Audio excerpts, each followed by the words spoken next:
تمہیں اندازہ بھی نہیں ہے تمہارے پاس نعمتیں کیا کیا مولا نے دیا ہے، تمہیں اندازہ بھی نہیں ہے۔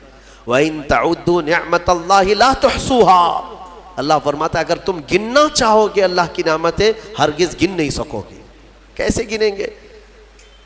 ایک بزرگ نے لکھا ہے کہ اگر کوئی طے کر لیا، توجہ چاہتا ہوں، شیخ سعدی رحمۃ اللہ علیہ کے حوالے سے یہ بات ملتی ہے، کسی نے طے کر لیا کہ میں اللہ کی ساری نعمتوں کا شکر بجا لاؤں گا، اس نے جو بھی میری نعمتیں دی ہیں سب نعمتوں کا میں شکر بجا لاؤں گا، ٹھیک ہے؟ تمہاری زبان اللہ نے دیا ہے، یہ ایک نعمت ہے، ناک نعمت ہے، کان نعمت ہے، آنکھ نعمت ہے، ہاتھ ہیں، انگلیاں ہیں، پورے جسم میں ایک ایک عضو اللہ کی نعمت ہے، پھر پلس اس کے علاوہ جینے کے لیے جو یہاں پر گھر دیا یہ نعمت ہے، زمین پر چلنے کی طاقت دی یہ نعمت ہے، اور سونے کے لیے ہمیں بستر دیا، پہننے کے لیے کپڑے دیا یہ نعمت ہے، رشتہ دار دیا یہ نعمت ہے، اولاد دیا یہ نعمت ہے، ماں باپ دیا یہ نعمت ہے، اچھے دوست دیا یہ نعمت ہے، اسلام دیا یہ نعمت ہے، ایمان پر رکھا یہ نعمت ہے، اپنے آخری نبی کی امت میں پیدا کیے یہ نعمت ہے۔ یہ ہزاروں نعمتیں ہیں، لیکن اگر تم چلو طے کر لیتے ہو کہ میں اللہ کی ساری نعمتوں کا ایک ہی بات دیگرے شکر بجا لاؤں گا، اے اللہ تو نے مجھے زبان دی الحمدللہ، تو نے مجھے ناک دی الحمدللہ، سب نعمتوں کا شکر کرنے کا اگر کسی نے ارادہ کر لیا تو شیخ سعدی فرماتے ہیں تو پہلے وہ بیٹھ جائے، اس کو اللہ نے جو سانسیں دی ہیں نا یہ سب سے بڑی نعمت ہے۔ ایک سانس اندر جاتی ہے یہ نعمت، سانس باہر نکلتی ہے یہ نعمت۔ اگر تم نے سانس لے لیا نکلی نہیں باہر تو ختم ہو گئی تمہاری زندگی، اور سانس نکلی اندر لے نہیں پا رہے ہو یہاں پر بھی زندگی ختم۔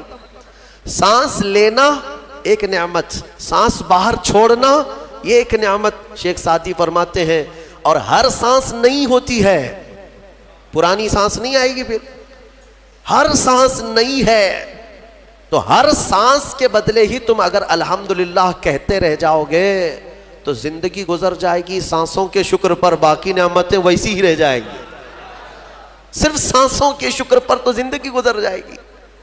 میرے عزیزو اندازہ بھی نہیں کر سکتے کہ اللہ نے کون کون سی نعمتوں سے نوازا ہے۔ تمہیں پتہ ہے میں ایک مرتبہ اس چیز کو بھی پڑھا تھا کہ اگر تمہیں سانس خرید کر کے لینا پڑ جائے، ہاسپٹل میں جا کر کے دیکھو آکسیجن کا ایک سلنڈر جو کبھی مریضوں کو لگایا جاتا ہے کتنی قیمت کا ہوتا ہے، دن بھر میں وہ کتنے سلنڈر سانس کھینچتا ہے۔ اس اعتبار سے اگر تمہاری زندگی 60 سال کی ہوئی اور 60 سال تمہیں آکسیجن خرید کر کے لینا پڑا تو تقریباً اس کی قیمت جو ہے کئی 100 کروڑ میں چلی جاتی ہے۔ ایک اندازے کے مطابق 50 سے 60 کروڑ کا آکسیجن تمہیں لگ جاتا ہے، تو کیا یہ ہر آدمی کیپیبل ہے اپنی سانسوں کو پیسے سے خرید سکے گا؟ اور رب ذوالجلال نے تمہارے لیے اتنی آسانیاں کی ہیں کہ سانس ایسا نہیں ہے کہ فلاں شہر میں ملتی ہے جا کر کے لائیں اور پھر کھینچیں، تم جہاں ہو تمہاری ناک کے قریب ہوائیں کیا ہے۔ اس رب قدیر نے اتنی بڑی نعمتوں سے تمہیں نوازا، تمہیں اندازہ بھی نہیں ہے، اور اسی لیے رب تعالیٰ فرماتا ہے فَبِأَيِّ آلَاءِ رَبِّكُمَا تُكَذِّبَانِ، تم میری کون کون سی نعمتوں کو جھٹلاؤ گے۔ حاتم اصم ایک بزرگ ہے، حضرت حاتم خلیفہ ہارون رشید کے زمانے کے ہیں۔ خلیفہ ہارون رشید کے زمانے میں بادشاہ نے ایک مرتبہ ان کو طلب کیا اور پوچھا کہ کچھ نصیحت کیجیے آپ مجھے۔ وہ اکثر بڑے بڑے علماء کو دربار میں بلاتا اور نصیحت حاصل کرتا۔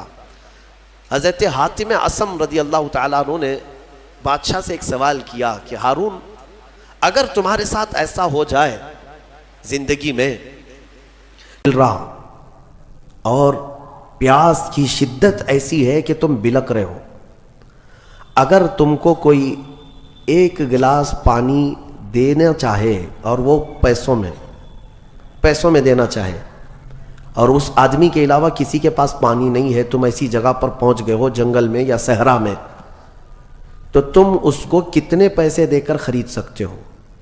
ایک گلاس پانی وہ بہت بڑی قیمت لگا رہا ہے، تم کو اگر بہت شدت کی ضرورت ہے تو تم کتنا مال دے کر کے خریدو گے؟ خلیفہ ہارون رشید نے کہا میں اپنی آدھی سلطنت بھی دینے کو تیار ہو جاؤں گا ایک گلاس پانی، کیونکہ ضرورت ہے انسان کی۔ جان بچانا ہے.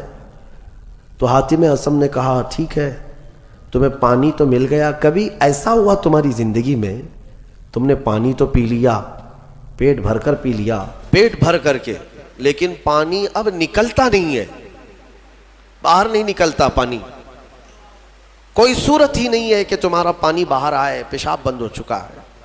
کوئی ایک حکیم ایسا ہے جو تم سے یہ کہے کہ میں تیرے پیٹ کا پانی باہر نکال دوں گا تو تو اسے کتنی قیمت دے گا؟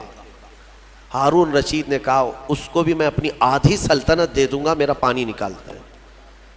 تو حضرت حاتم اصم نے فرمایا ہارون تیری پوری سلطنت کی قیمت ایک گلاس پانی کے برابر ہے.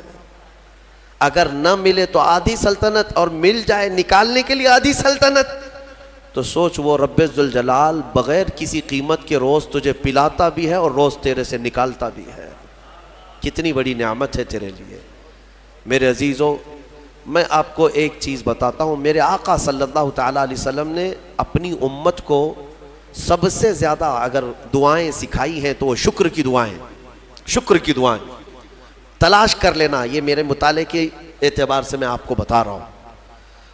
آپ روزمرہ کی زندگی میں, روزمرہ کی زندگی میں جو چیز بھی کرتے ہیں اس میں اللہ کا شکر ہے. میرے آقا نے سکھایا, آپ کھانا کھانے کے لیے بیٹھ رہے ہیں, بسم اللہ پڑھ کر کے شروع کیے. کھانا ختم ہونے کے بعد میرے آقا نے سکھایا ہے الحمدللہ الذی اطعمنا وسقانا وکفانا وجعلنا من المسلمین. کیا ہے؟ تمام تعریفیں اس اللہ کے لیے, شکر ہے اس مولا کا جس نے ہمیں کھلایا پلایا اور ہمیں ہدایت دیا اور مسلمان بنایا.